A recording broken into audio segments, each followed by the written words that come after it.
Ofori-Atta made your family members have free school. Your nephews, your children, your aunties, your friends, your mosque members, your church members. But for Ofori-Atta, they would have been home.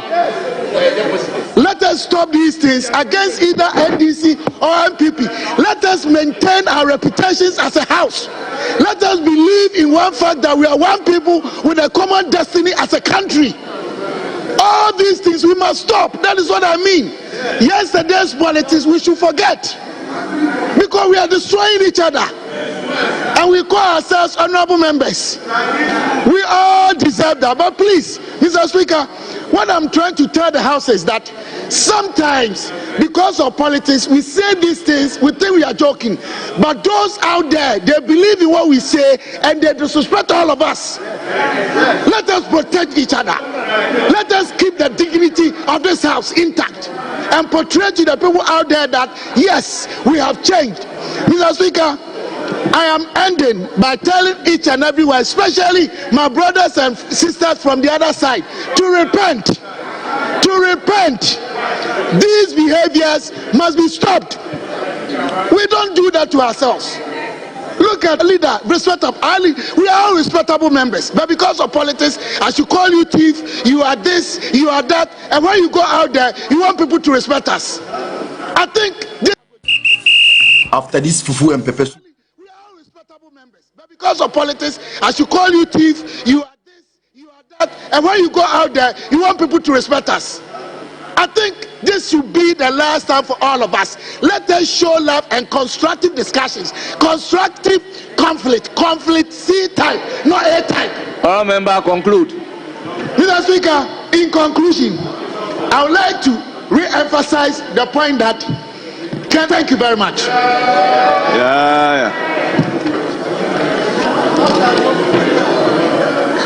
I proceed to give the floor to Thank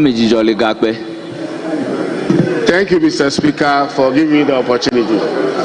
Mr. Speaker, the Honorable Ofori-Atta is not above the law.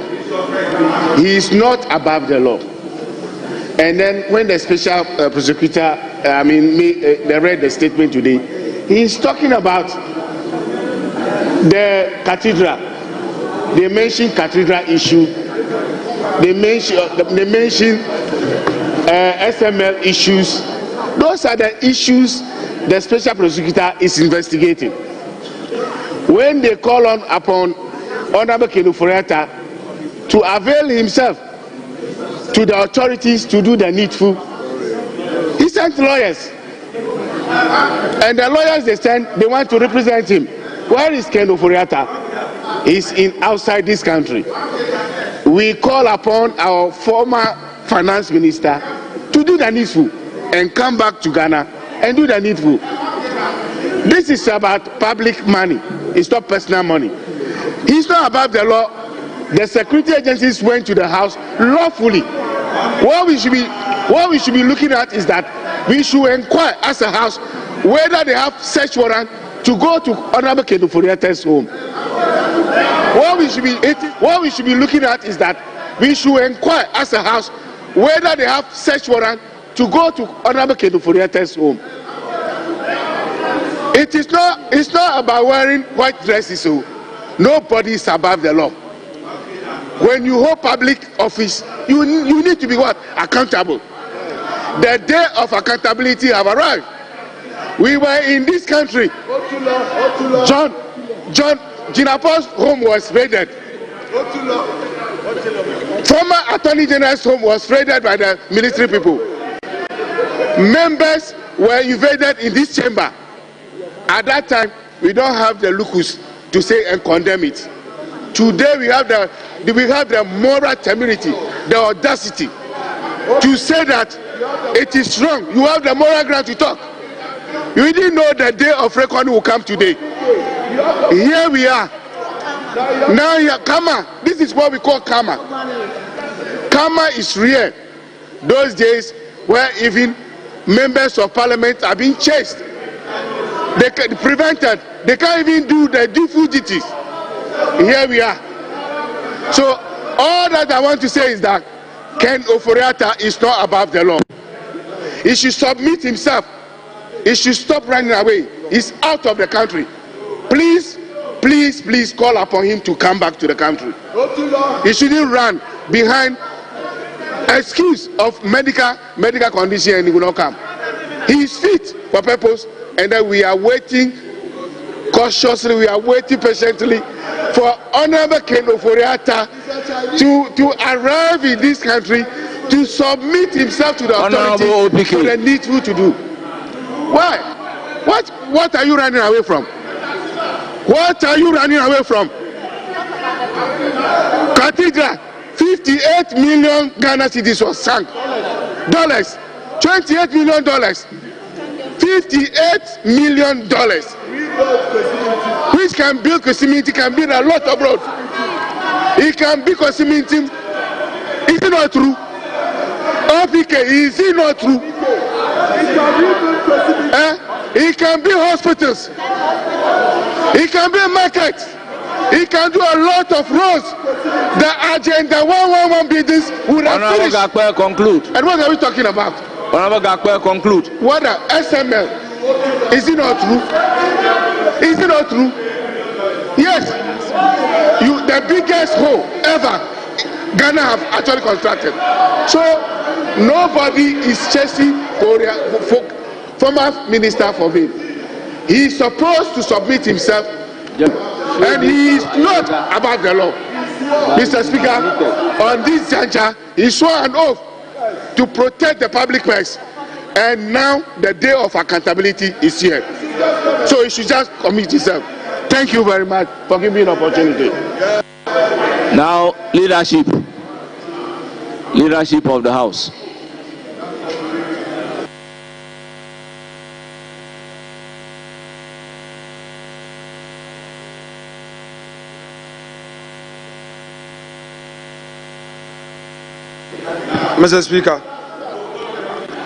Mr. Speaker, thank you for the opportunity to make my comments on this matter. Mr. Speaker, Honorable Ken Ofori-Atta, a former Minister of Finance and a former presidential envoy, has contributed to nation building. This House, Mr. Speaker, had to wait because he indicated he was unwell and seeking for medical treatment outside. Mr. Speaker, in fact, when he even came, he was the only minister that his vetting took 2 days, and in between, this House indulged him to enable him take some break, to enable him proceed with his vetting. Eventually, he left government as a cabinet minister. And Mr. Speaker, for the records, on the 2nd of January 2025, he wrote to the then Chief of Staff that he needed to travel to Mayo Clinic in Minnesota, USA, for some medical procedure. Mr. Speaker, after President Mahama had taken office, he again wrote to the current Chief of Staff in a letter dated the 22nd of January 2025, indicating that he would again be absent from Ghana for the same purpose. Mr. Speaker, in fact, in the said letter to the Chief of Staff, he attached a letter from the hospital that he was seeking treatment. Mr. Speaker, indeed, the OSP wrote to him on the 24th of January. In fact, this is the first letter that he received from the OSP. Mr. Speaker, in the said letter, Mr. Ken Ofori-Atta instructed his lawyers to respond to let the OSP know that indeed he was out of the jurisdiction seeking medical treatment. Mr. Speaker, what happened yesterday by state security operatives must be condemned by all of us. Honorable John Jinapor has narrated his own ordeal, but the records of this house will confirm that when that happened, Right Honorable Speaker Okwe condemned that act. Must be condemned by all of us. If indeed something had happened yesterday, it does not mean that we should continue today. Mr. Speaker, I have heard human rights activists, respected lawyers for that matter, quote Article 18 of the Constitution to say that that is not applicable in this case. Mr. Speaker, I beg to submit that that was a wrong appreciation of the law. Military men led by Mr. Richard Jakpa unlawfully entered the premises of Mr. Ofori-Atta, searched his rooms. Honorable Minority Leader, the unlawful entry is by your own determination. Mr.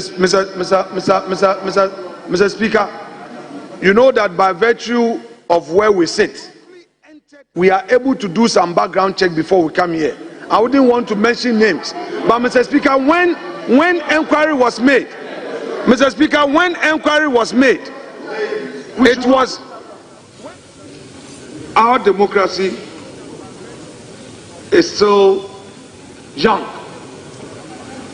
Today it is Ofori-Atta, tomorrow it will be another person. Some of our colleagues should not forget that only yesterday it took the intervention of certain prominent members of our side to ensure that they were not mistreated. We will not mention names. They know. So these should be the voices of reason on this occasion. Some members worked in the night to ensure that people, members of the political class who are members of this house, were not mistreated. Mr. Speaker, let me remind colleagues, today, if you are praising the OSP, let's not forget that not too long ago, we had some of our members at the receiving end by the OSP. Don't let us also forget that even the president himself became a subject matter of OSP investigation, and he was not happy with certain words used by the OSP against him. So don't let us celebrate. Don't let us celebrate because today it is Ofori-Atta. Mr. Speaker, all manner of things are being said that Ken has done this, has done that, has done that. I listened to my colleague from Keta, and I listened to my respected colleague from Bogatanga Central, enumerating what to him amount to offenses.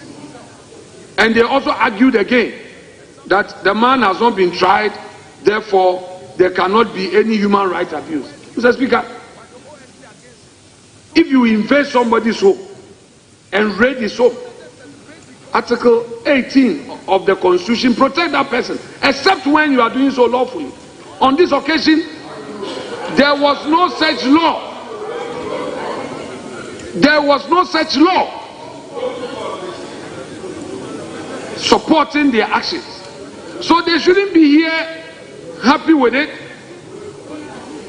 These 4 years will soon come. No, Mr. Speaker. Honorable member, I think the honorable member's order, that response was in respect of the allegation of breach of natural justice. And you and I are very much aware that natural justice is in two main ways: the Ofori-Atta pattern and Nemo Judas in Council, but actually not in respect of the Constitution. The statement states there was a breach of natural justice. Mr. Speaker, the contention here is that the man's home was raided by state security operatives, rather unlawfully. And I dare contend that that conduct was unconstitutional. That is my respectful submission, Mr. Speaker. Mr. Speaker, I have done a lot of follow-ups on this matter, and I regret to say that we are not sending the right signal to our electorate. Mr. Speaker, the man has put the state on notice of his absence from the jurisdiction. He has made available his medical records coming from a respected medical facility. Mr. Speaker, today, I repeat, if our friends think that it is another person, so it is okay, and they are describing Ofori-Atta in all manner of forms, let me remind them that none can ever rule this country with perfection.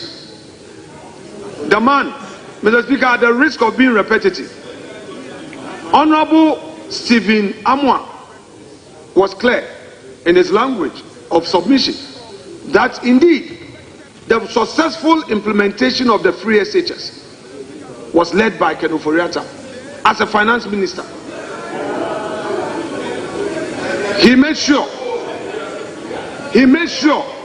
that he rolled out all important policy of government. Mr. Speaker, if you have any issue, follow due process of law. It is not enough for national security to raid his home. It is not enough to carry armed military men to his residence to terrorize his children and by extension his neighbors. Mr. Speaker, we must, as a house, be united with one voice to condemn this act. Today is Ofori-Atta. Next will be other appointees. Mr. Speaker, we must not allow this. Mr. Speaker, only yesterday we saw the Attorney General applying to the court with an application we call noli prosequi in law, simply saying that he's discontinuing certain cases. That is within his right as an Attorney General. Mr. Speaker, what signal are we sending to the nation that, oh, if it is NDC and NDC is in power, it is right. If it is MPP and if it's MPP in power, it is right. Mr. Speaker, the political class of this country must rise above this. The political class of this country must rise above this. And I would conclude by saying that if indeed... Honorable member, will you... No, I mean you are looking back. It is you I'm talking to. You are looking back. It is you I'm talking to. Will you listen to the leader in silence? Why?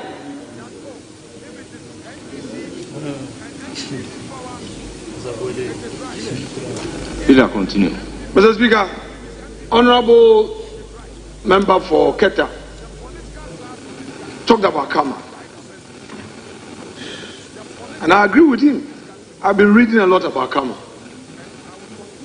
The wheels of karma indeed grind slowly, but with great surety. You have quoted it today. Enjoy it whilst it lasts. Mr. Speaker, today he says that we are reaping the fruits of a karmic effect of our actions. So it should be so. You have just come into government. You have a lot of projects you want to undertake. You will be going to PAAA. Ministers will be taking decisions. Some will be good, some will be bad. You will roll out policies for Ghanaians to benefit. Some will pay, some will not pay. You would engage the business community. So bear in mind that this karma you have just referred to, 4 years from today, we may. You can even call it 50 years. 50 years, 60 years. So let us solve the problem now.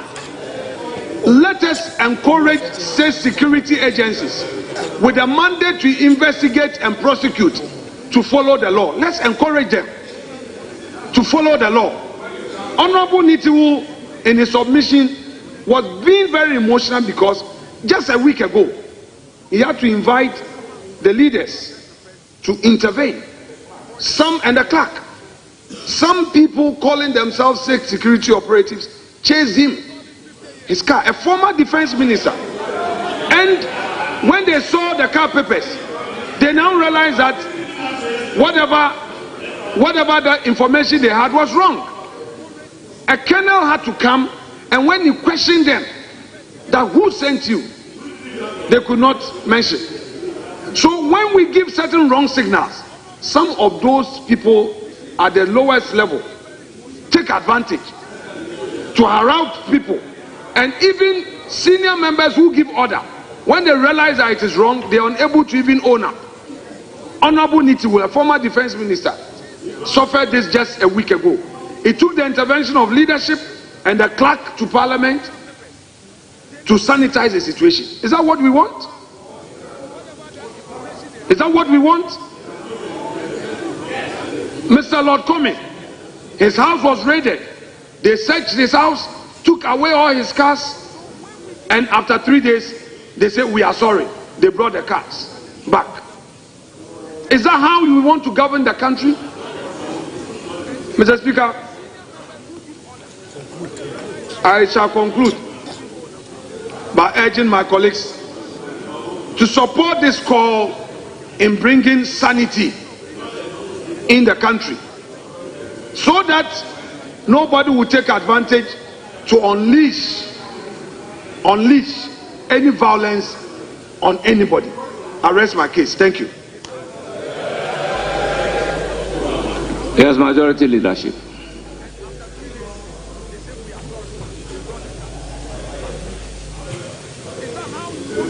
Mr. Speaker,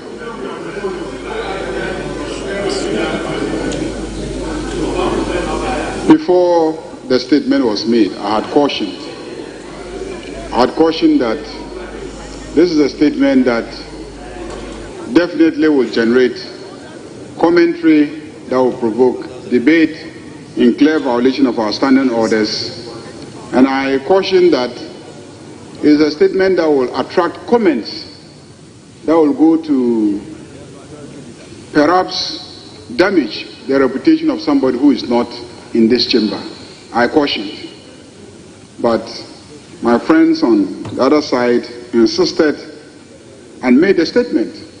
Mr. Speaker, if you are a believer in the rule of law and you know the law, you know that if you claim that somebody has improperly searched your house or your property, you go to court.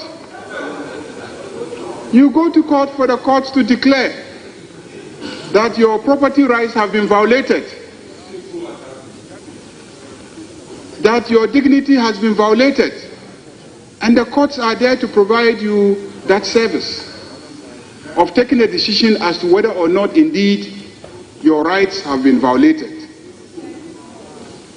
In court, the two sides will be there, and they will all be heard.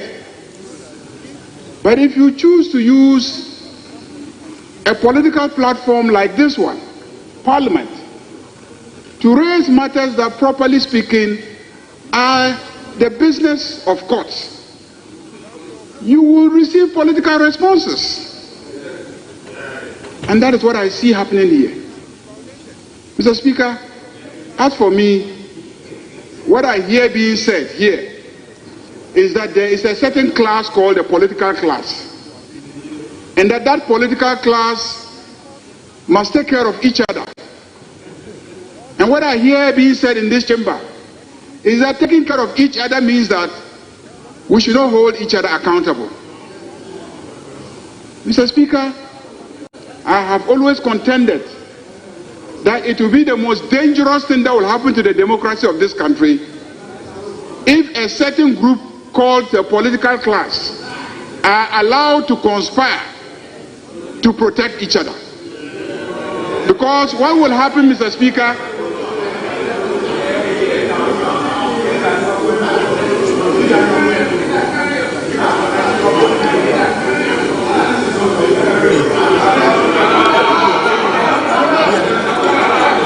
Honourable members, order. Mr. Speaker, I am saying what I hear. What I hear. There has been several referrals to a group called political class. Did you hear that or not? Several times there was a referral to a group known as a political class.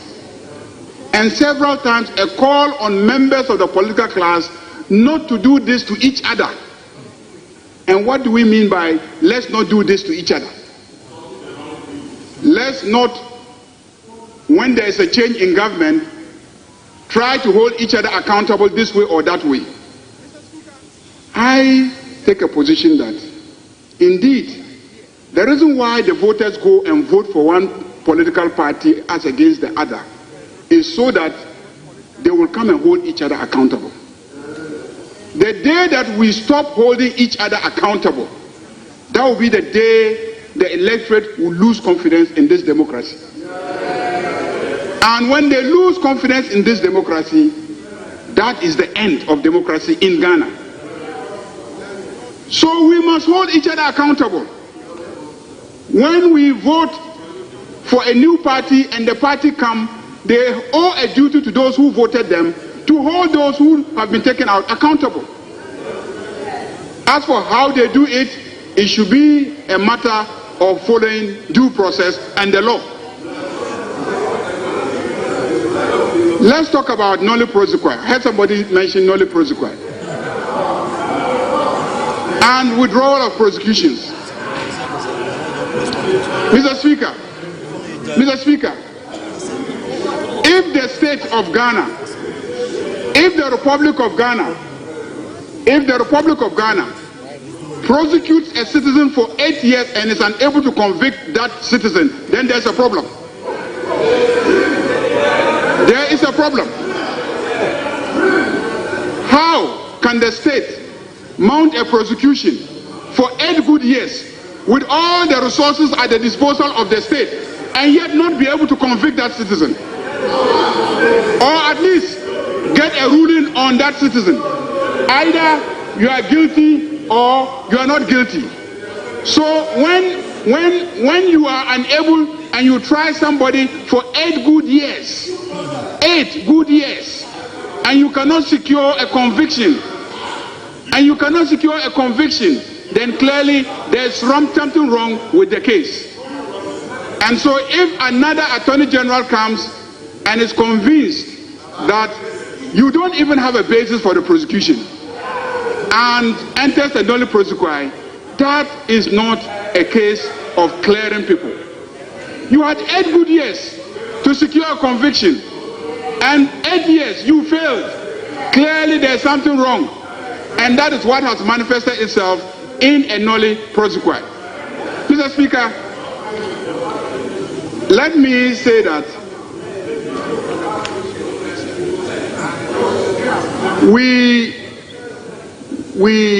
I cautioned against making the statement because I didn't want us to go into a situation where we'll be making unfair comments about somebody who is not in the chamber to defend himself. Mr. Speaker, the facts are simple. That military officers, policemen, and national security personnel invaded, entered, searched the private property of the former Minister of Finance. Mr. Speaker, I will not run any commentary on that matter until I have conducted some investigations, ascertain what the facts are, and then I will come and appraise this House of exactly what happened so that we can be properly informed. If there is anything that we should condemn about what has happened, we can collectively as a House condemn it. I caution you that don't involve commentary that will undermine the image of someone, because I will not be happy if it is done to me, and that is why I objected. And so I'm not going to join colleagues to comment on the statement, except to add that the Office of Special Prosecutor has been severally mentioned.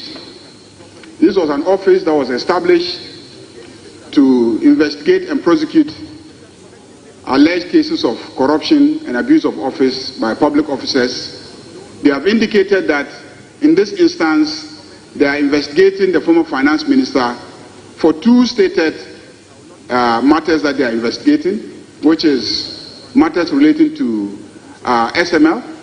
I'm sure you are all aware that it was a big issue in this country where it is alleged that there was some corruption scandal relating to revenue assurance contracts awarded by the Ministry of Finance and the GRA to SML.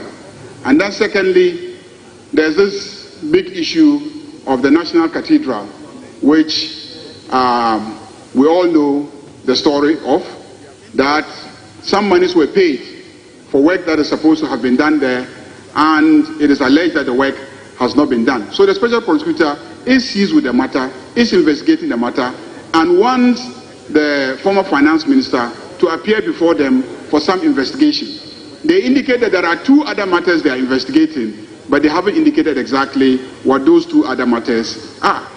So, Mr. Speaker, let's be cautious. Thank you. Not to make statements prejudicial to the work of the Special Prosecutor. And that was why I cautioned and advised that we shouldn't raise the matter.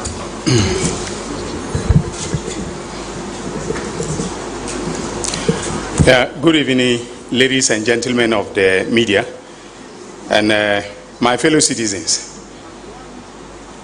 Upon assumption of office as the Attorney General and Minister of Justice, I have taken certain decisions on prosecutions that were instituted by my predecessors.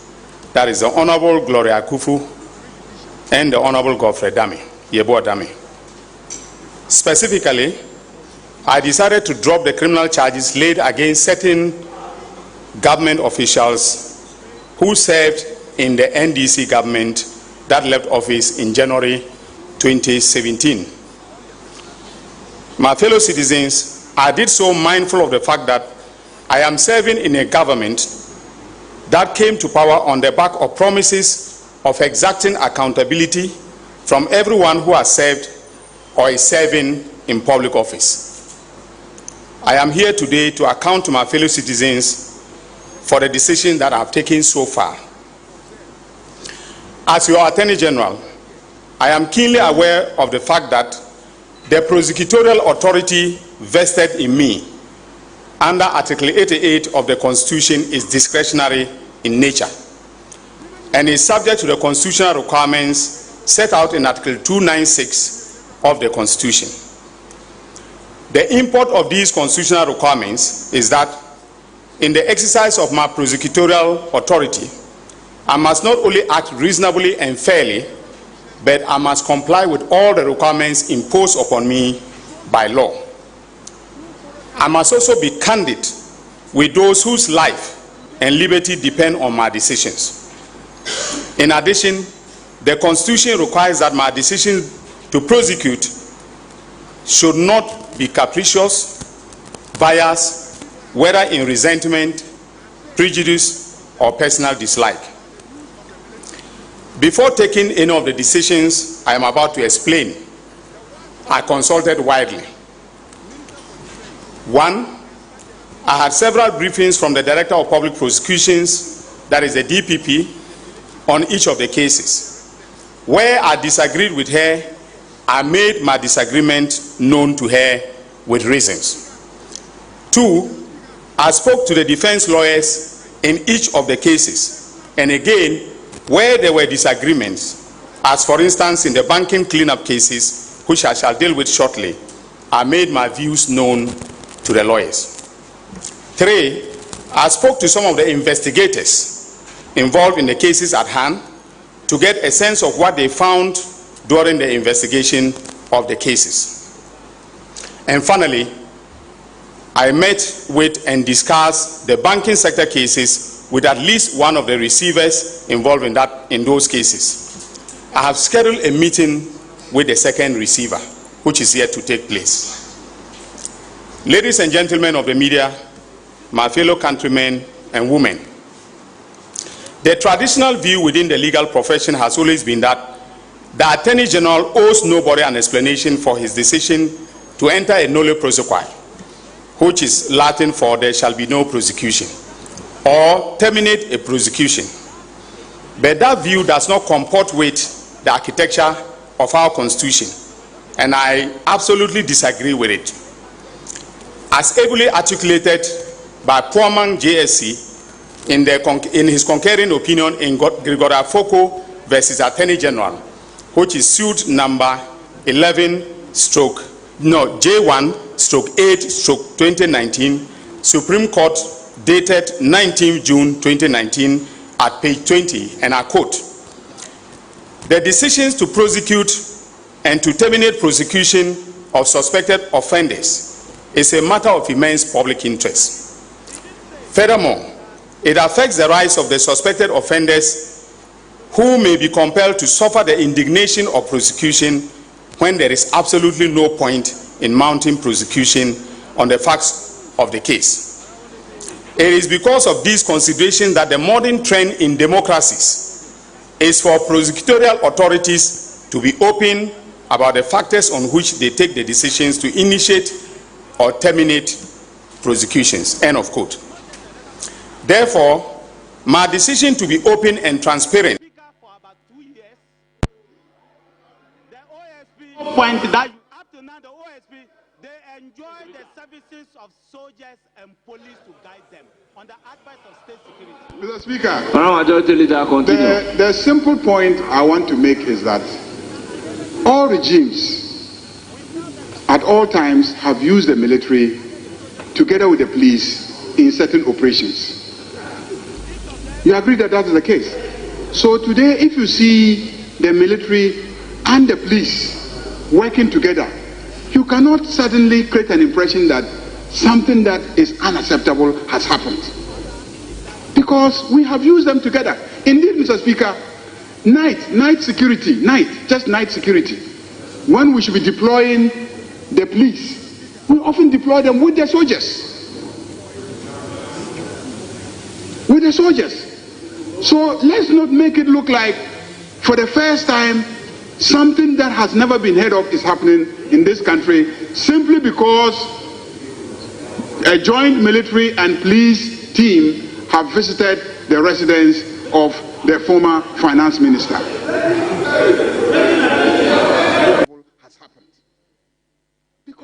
Of the difference between the entry of a nolle prosequi and the withdrawal of charges.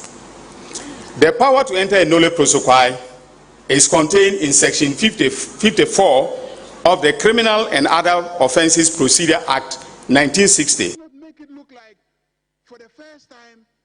The Attorney General may enter a nolle prosequi at any stage of a criminal trial. The statute does not itself require the Attorney General to provide any reasons for his decision to enter a nolle prosequi in any proceedings.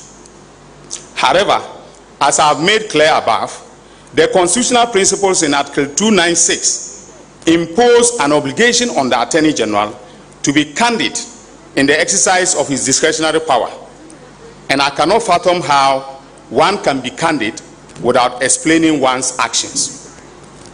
When a nolle prosequi is used by the Attorney General to terminate proceedings in a criminal trial, he reserves the right to bring fresh charges against the accused persons in the future. In contrast, the Attorney General may terminate criminal proceedings by withdrawing the charges against an accused person pursuant to Section 59 of the Criminal and Other Offences Procedure. Politicians, investigation of politicians, we've all gone through all of that, and we are standing here, including my very good self. The OSP has investigated me, has taken me to what they call it. In other words, that accused cannot be brought back and tried on the same facts or for the same offenses. So in all the cases in which I have withdrawn the charges against the accused persons and in which the prosecution has closed its case, those accused persons are considered to have been acquitted and discharged. Ladies and gentlemen of the media and fellow citizens, my decision to terminate the criminal trial was animated in the main by three factors. The first was that for ethical and professional reasons, I could not in good conscience continue to prosecute some of the cases. The second was that for some of the cases, my own review and analysis of the charges showed clearly that the charges were defective, and some were filed against the promptings of plain common sense. The third was that in some of the cases, the evidence led so far that showed that there was a reasonable doubt as to the guilt of the accused persons, and no prosecutor should continue to pursue a case in the face of overwhelming doubt regarding the guilt of the accused person. Also, it is important to highlight the fact that in most of the cases in which I have terminated proceedings, the conduct of some of the individual judges left so much to be desired. I will deal with the issue of judicial conduct in my concluding remarks. Suffice it to say that it raises a specter of lack of fairness in criminal proceedings where a judge is seen to be overly hostile to the accused and unreservedly differential to the prosecution. Now to my first substantive reason for dropping charges in some of the cases. As I have noted above, for purely ethical and professional reasons, I could not in good conscience continue to exercise my prosecutorial authority under Article 88, Clause 3 in some of the cases. These cases were the Republic versus Kesiel Atoforsen and another, and the Republic versus Ofosu-Ampofo and another. This is because I was deeply involved as counsel in these two cases. In the case of Republic versus Atoforsen, I was not counsel on record, but my junior partner, Godwin Kujo Tamaklo, also known as Eduji, was a counsel on record. As a team, we discussed our strategy in chambers, and I was involved in reviewing legal arguments and in some instances, authoring some of the arguments that we filed in court. I believed then, and still believe now, that the Honorable Atoforsen was a victim of a political witch hunt, and that he had no case to answer in that trial. That position was vindicated by the erudite judgment of the Court of Appeal, which ruled that the trial court erred in calling upon the accused persons to mount their defense. When the then Attorney General, the Honorable Godfrey Yeboah-Dame, vowed to file an appeal and actually went ahead to do so, I took the view that it was done to save face, and that there was no scintilla of merit to his appeal. Indeed, the appeal was, to say the least, grossly incompetent. My involvement in the case of Republic versus Ofosu-Ampofo and another is a matter of public record. At the initial stages of the trial, I was on record as counsel with the Venerable Tony Lita and my former boss, the Honorable Marietta Brew.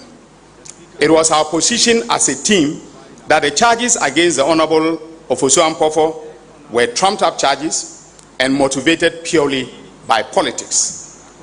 I still stand by that view.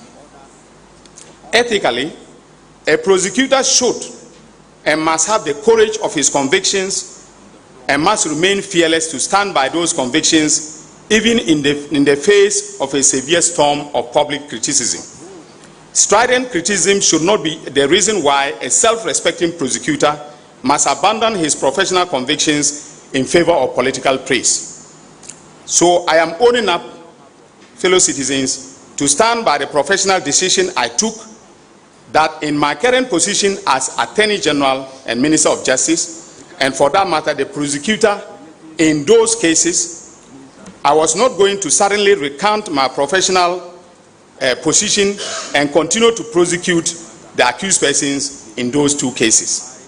no new evidence has been presented to me upon assumption of office as Attorney General to cause me to abandon my professional convictions. As an aside, in any decent constitutional democracy, the disgraceful and unethical conduct of the former Attorney General, the Honorable Godfred Yeboah-Dame, in interfering with a key witness who also happened to be the second accused in the Atto-Forson case, should have resulted automatically in a mistrial. But let us leave that for another day.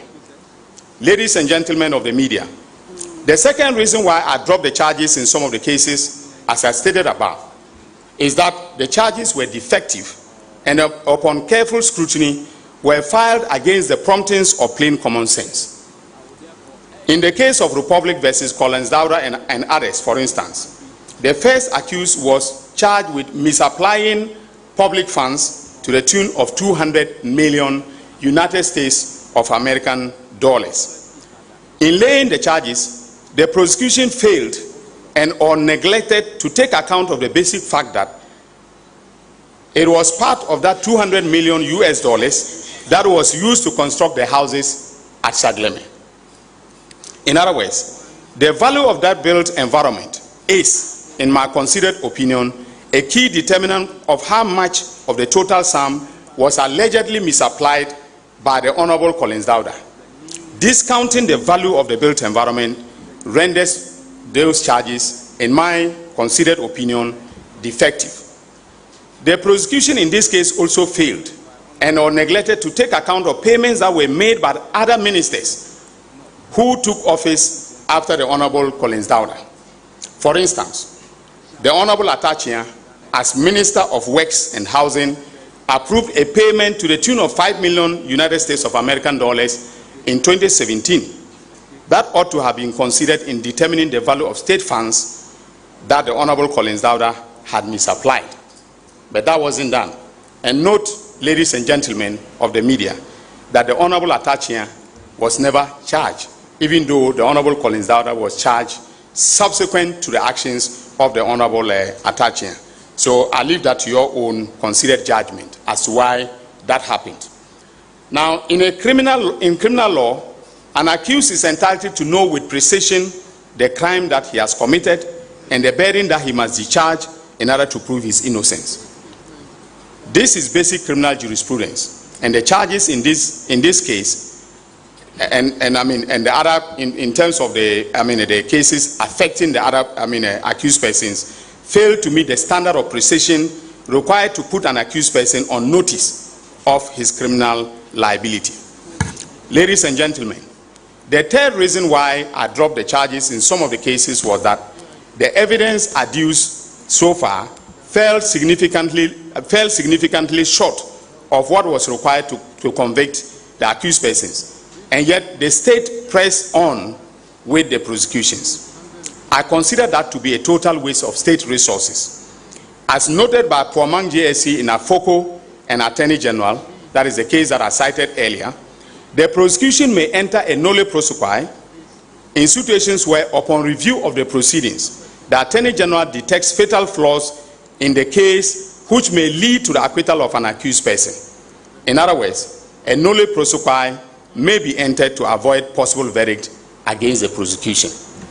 My review of some of the cases certainly revealed fatal flaws in the case of the prosecution. A few examples are in order.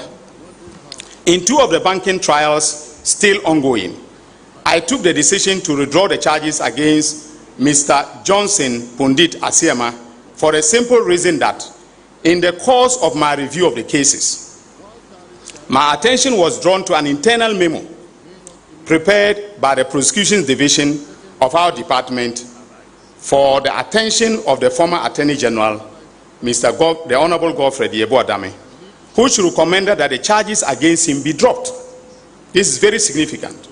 This is an internal memo prepared by professional prosecutors advising the Attorney General that the charges against our current Bank of Ghana, the governor of the Bank of Ghana, be dropped. Note that Mr. Johnson Pundit Asiama was charged with contravention of the Banking Act for granting a facility of 300 million cedis to Universal Merchant Bank, and for causing financial loss to the state in the sum of 150 million Ghana cedis. The internal memo, which I just cited earlier, concluded as follows. This is very instructive. It says, a study of the facts of the case indicates that the initial facility of 300 million has been recovered, leaving 150 million outstanding. This office has confirmed from the Bank of Ghana, that is, the Attorney General's office has confirmed from the Bank of Ghana through Mr. Alexander Tarr, that is PW2, prosecution witness 2, that the interest from the outstanding amount is presently being serviced by UMB Bank. Mr. Tarr also indicated that UMB has an amount of 150 million locked up with CBG, that is Consolidated Bank Ghana. It is expected that when the said sum is released to UMB, the loan amount for which A3, that is Johnson Pundit Asiama, was charged with causing financial loss to the state will be repaid to the Bank of Ghana. This therefore may render the charges proffered against A3, that is Johnson Asiama, moot, leading to his discharge. So the professional opinion of the prosecution division was very, very clear that the charges against the current governor of the Bank of Ghana are unsustainable. In other words, factually, and then in terms of the evidence available, he could not be convicted of the offenses charged. Obviously, the former Attorney General failed to act on these recommendations which were made to him by the prosecution division. If he disagreed with the recommendations, I am unable to say, but I agree with them. Based upon these recommendations, I dropped the charges against Johnson Pundit Asiama in both the Unibank and UT Bank cases.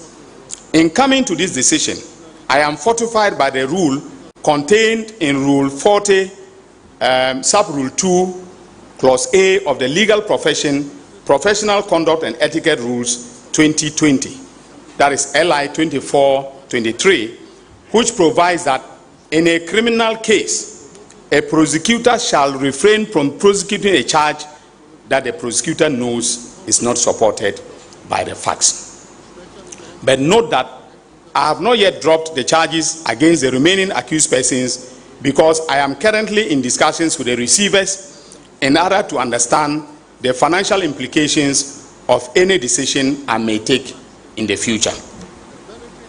Ladies and gentlemen of the media, my third reason for dropping the charges was that in some of the cases, the evidence led so far showed that there was reasonable doubt as to the guilt of the accused persons. And as stated earlier, the ethics of the legal profession mandate that a prosecutor should not continue to pursue a case in the face of overwhelming doubt regarding the guilt of the accused.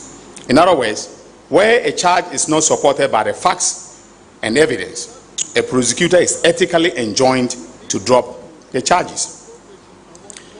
I'll give you an example. In the case of Republic versus Stephen Opuni and another, the entire case was built around the fact that an untested liquid fertilizer, Litovit, was purchased by Cocoa Board, and further that the fertilizer was not efficacious. In the event, according to the case of the state, all sums of money spent by Cocoa Board to purchase this fertilizer caused financial loss to the state. Rather strangely, not a single farmer was called by the prosecution to prove this fact. On the contrary, officials at Cocoa Board who were invited by the investigators gave statements to the effect that Litovit fertilizer was one of the most effective fertilizers purchased by Cocoa Board, and that the farmers preferred Litovit fertilizer to the granular fertilizer. More importantly, in the course of the investigations, Cocoa Board took statements from two farmers. Whilst one stated that he did not see any significant change on his farm, The second farmer stated that after using Litovit fertilizer, he saw a significant increase in yield, and that Litovit fertilizer is a very good fertilizer. Again, in the course of the trial, the defense tendered an official report from Cocoa Board which covered field visits by Cocoa Board officials. The report, which was tendered, was to the effect that Litovit fertilizer is a very good fertilizer and was the fertilizer of choice in areas in which Litovit fertilizer was supplied. This is clear evidence that, contrary to the case of the prosecution, the use of Litovit fertilizer rather increased the yield. The farmers who used Litovit fertilizer, including the then national best farmer, in their evidence testified that Litovit fertilizer increased, the use of Litovit fertilizer increased their yield, and that it was a good fertilizer. During the course of their investigations, the investigators had two reports from Ghana Standards Authority on Litovit fertilizer. The first report, which was later confirmed to have been done, and listen to this carefully, members of the press, to have been done at the Cosmetics Department of GSA, the department which does not have the mandate to test Litovit fertilizer, okay, indicated that the sample of Litovit fertilizer submitted for testing did not have any fertilizer ingredient in it. This finding was challenged by the accused persons and the investigators, together with representatives of Cocoa Board and the suppliers of Litovit fertilizer, took a second sample from the warehouse of Cocoa Board. This sample, which was again tested by the same Ghana Standards Authority, but this time by the proper department with the mandate to test fertilizers, concluded that the samples taken was fertilizer in the first place, and that the fertilizer was efficacious. Furthermore, it is interesting to note that in this case, the complainant, that is Dr. Edu Ampoma, who was the third prosecuting witness, PW3, lied under oath to implicate the accused persons, for which reason a perjury application was filed by Dr. Stephen Okuni against him.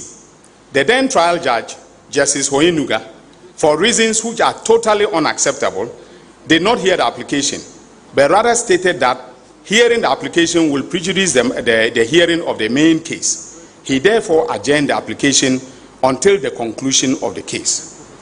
This is most unacceptable because in a criminal trial, it is important to hold the scale of justice evenly, and any doubt raised must inure to the benefit of the accused persons. Ladies and gentlemen of the media, my fellow countrymen and women, the judiciary in our country is independent under the Constitution. In the context of criminal justice, judges demonstrate their independence by remaining neutral and impartial arbiters in disputes between the state and individual citizens. The scales of justice must be held in a delicate balance between the obligation of the state to prosecute crime and the right of the accused to a fair trial. Conduct by judges that undermines the fair trial rights of citizens should be concerning to a self-respecting prosecutor.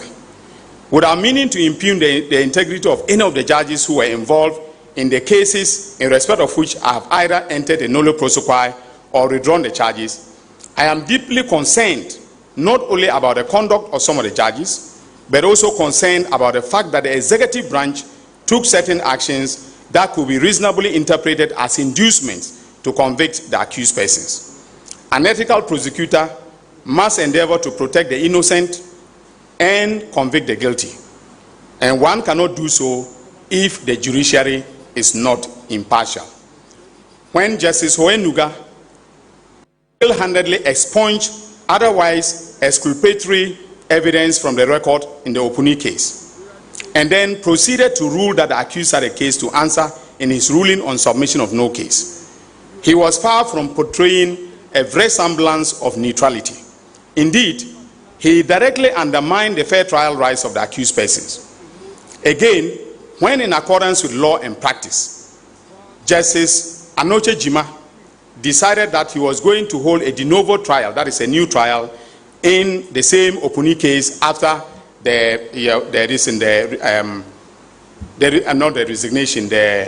when Hoyenuga went on retirement, the retirement of Hoinuga, he was instantly transferred to Kumasi, and the case was allocated to a new judge, who then proceeded to adopt the proceedings and continued the prosecution. Also, the decision by the executive branch of government to promote some judges who were sitting on some of the cases is very concerning. The perception, whether true or not, is that the promotion may be an inducement to convict the accused persons. Ladies and gentlemen of the media, fellow countrymen and women, in conclusion, I wish to make it abundantly clear that I did not take these decisions lightly. As I indicated above, I consulted widely and reviewed the files diligently before coming to a decision on each of the cases. You would note that in some cases, such as the SNIT case and the banking cases, I withdrew the charges against some of the accused persons, while others are still under consideration. I am keenly aware of the need to balance the public interest, in this case, against the interests and rights of the accused persons. Also, as Attorney General, I take absolute responsibility for all the decisions so far taken. I am not under any instructions or pressure to discontinue any case or to bring charges against anyone. Those who are in a haste to tag His Excellency the President of the Republic as a clearing agent should hasten slowly, because he is not responsible for prosecutions and has not directed me to drop any case. Moreover, with the exception of one charge of bribery in the Opuni matter, in respect of which, no evidence was laid, none of the persons affected by my decision so far has looted state resources. There is a gulf of difference between the offense of causing financial loss to the state or misapplication of state funds and the offenses of bribery, corruption, or that of using public office for private gain. In the latter offenses, the individual charge can be accurately labeled as looters. In the former, it will be thoroughly unfair and actually defamatory to label the accused persons who have, as people who have looted state resources. So I thank you very much. These are the reasons for my decisions, and I will now take questions if there are any. Thank you.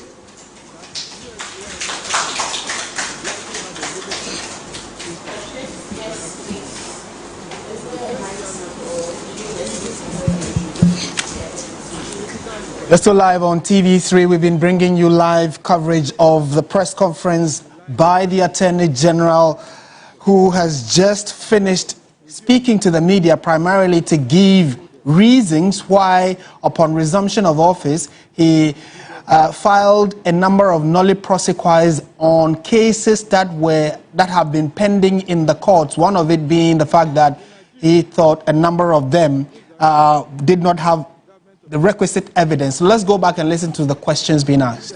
That's what we're seeing now, with you giving reasons for the decisions taken, is a standard that would continue in subsequent decisions of discontinuing cases, if you are going to discontinue any more cases from today. And then also, these persons who are affected by these cases that you have discontinued, have any of them sought compensation from the state because of what, according to you, they have been subjected to, which you say is unfair? And then also, from the reasons that you gave, especially with reference to the Atoforsen and the banking sector cleanup case, you referenced the unprofessional conduct of the former Attorney General. Are you minded or going to consider taking any action whatsoever against him if that's the position that you take, because of the description that you give to some of the decisions that he took? And maybe finally, you give very detailed reason for the decision to discontinue the case against Dr. Siama. With the UMB clearly, as indicated, 300 million has been paid, 150 million outstanding, and there are already measures to have UMB, that money, unlocked with CBG. But in the UT Bank case that he was involved in as well, what reasons did you have in discontinuing that charge against him? Thank you. We'll take a few more. Please don't follow Alfred's example. Stick to one as much as possible. Yes. Senior, my name is Hansen Ajuman. I work with CTFM Channel 1 TV. On the first reason, which has to do with the ethics, and because you were lawyer for some of the accused persons, even though you did not represent them in court, I want to find out, would that be the posture going forward for all cases that your firm may have represented that the Attorney General's office is prosecuting? And because as a lawyer, you would definitely have to have faith in the case that your juniors will take before you allow them to do so, or yourself will do so, meaning that those cases you're going to discontinue seeing. And then for the second and third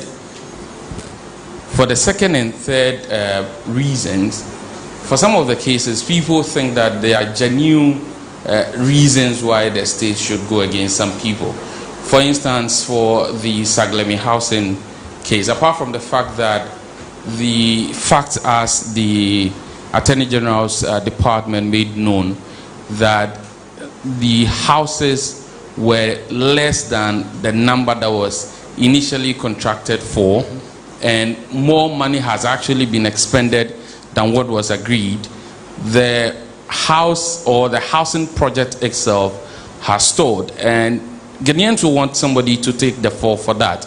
Should we take it that this is the end, or you're reviewing your books to see if you can get some better evidence and even get some other people to prosecute? Thank you. Thank you. Take another one, and then we'll take a response.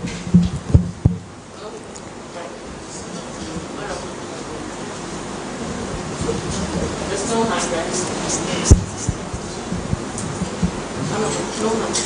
Oh, okay. Yeah, thank you very much,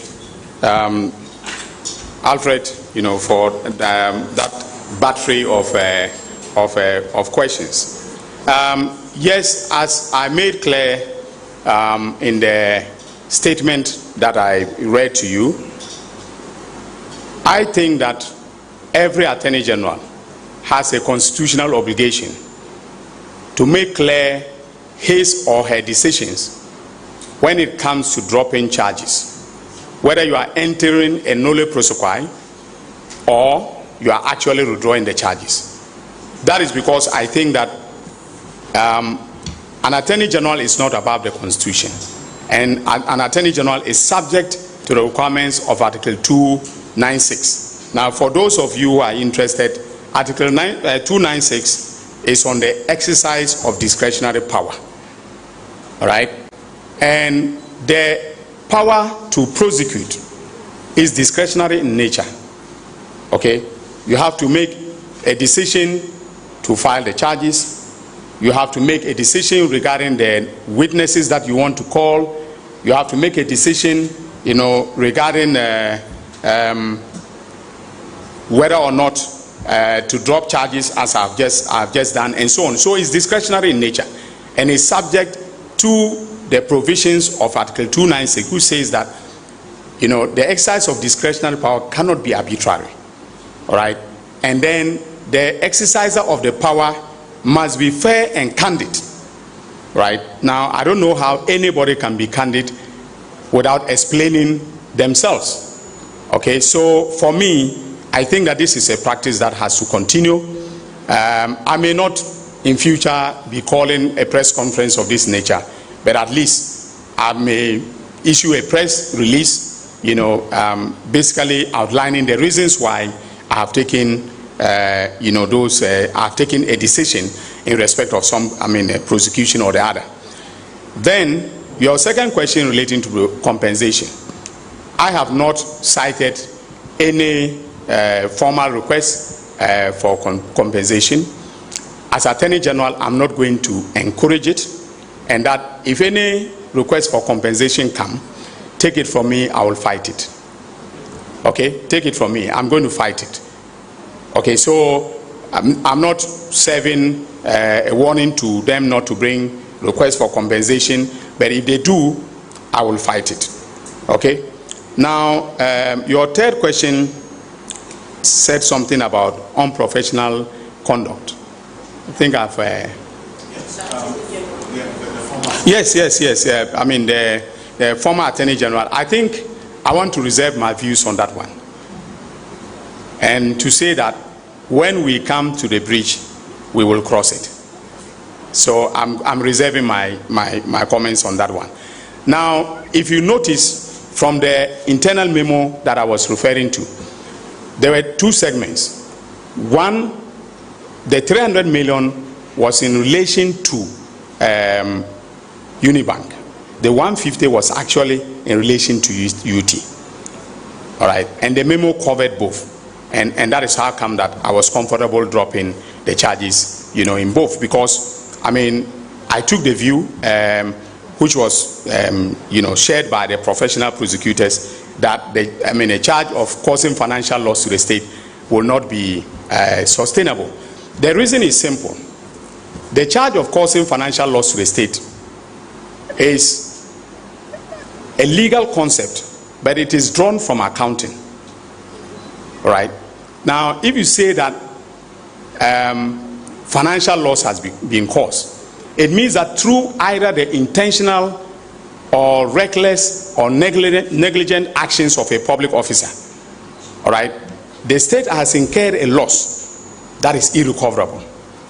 Now, I have always taken the view that where the so-called loss is recoverable, then it is notionally, and practically not a loss. So if the state can pursue and recover it, I'll be hesitant to take action against a person. But what has happened, look, let's go back to the history. The offense of causing financial loss to the state was first enacted under PNDC law 78, I think. And that provision said anyone who does an act with intent to sabotage the economy of Ghana, all right, commits an offense. Okay, when we came into constitutional rule, because of the vague nature of the provision in PNDC law 78, the lawmakers decided to redefine it, and that is how come that the offense of causing financial loss to the state, is on our statute books. All right. So for me, I think that unless we have a situation where the loss is irrecoverable, right, then you should not charge a person for causing financial loss. That is why the professional opinion of the prosecution division, is telling, because basically what it said was that, okay, the amounts in question for which the current governor of the Bank of Ghana was charged, okay, have been recovered. So if you've recovered the amount, then no loss has been caused to the state. So he should be discharged. Okay, it's as simple as that. Why the former Attorney General decided to, proceed with the charges and to put the governor of the Bank of Ghana, Johnson Esiama, through the harrowing experience of attending court with potential consequences for his liberty, I am yet, to find out. Okay, but I do think that ultimately, I haven't seen his reasons. He might have, given some reasons to the prosecution division. I haven't seen them, but I think that my guess is as good as yours. It was probably animated more by politics than by law. Right? Are you mandated to make that memo public for us all to see it? Just in the spirit of transparency as you're doing now. Well, I will think about it, because let me tell you something. There are public officers still serving in my department, all right, who are, who authored this memo. I have to think carefully about the consequences for them, in making the memo, public. All right, before I can do so, I have to be very considerate in making that decision. So I'm not ruling it out, but I have to be very considerate in doing so. Yeah. Yes. No, not GH1. Is it City? Channel 1. Yes. You asked about whether this is going to be my posture in all other cases in which my firm, is involved. The answer is no. The answer is no. That is because in some of the criminal cases, and I don't think my firm has taken any cases that are as high profile as this, right? But if they are defending a murderer, I don't see why I should step in and say I'm entering a nolle prosequi. Okay? Now, I will be very concerned if the state interest, okay, the state interest in the matter.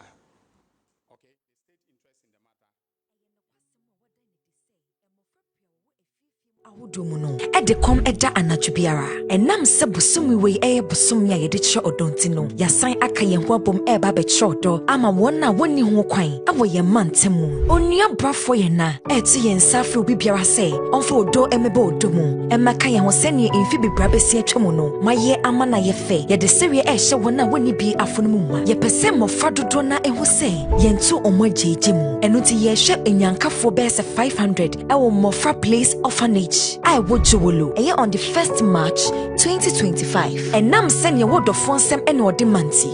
You are coming way, Nessika Biara opese, would the boy no, obit me ascend the Edia fa, 0598 870 446 and now say, oh, near me be opesa with the boy ya, obit me Edia ba onia FM, and Nimuhaya. And you may call our don't so a down Makuma say, Omupesa Omuba Samo friends so a bit me ababa yemo free emwa, send ye beya, ye bit me the Syria, I show my funuma. Onya dofo braneba ka ye hwen ni yentini yensa ema wona woni na eni echa sene beya ye de Syria ebe show mwanim Onua TV Onua FM eni Onua Foundation eni akaye ho abom edi Onua boafa ye na dwumede eba besom Onua TV eni Onua FM ye se ye dwe wo ho pa owo twifiman traditional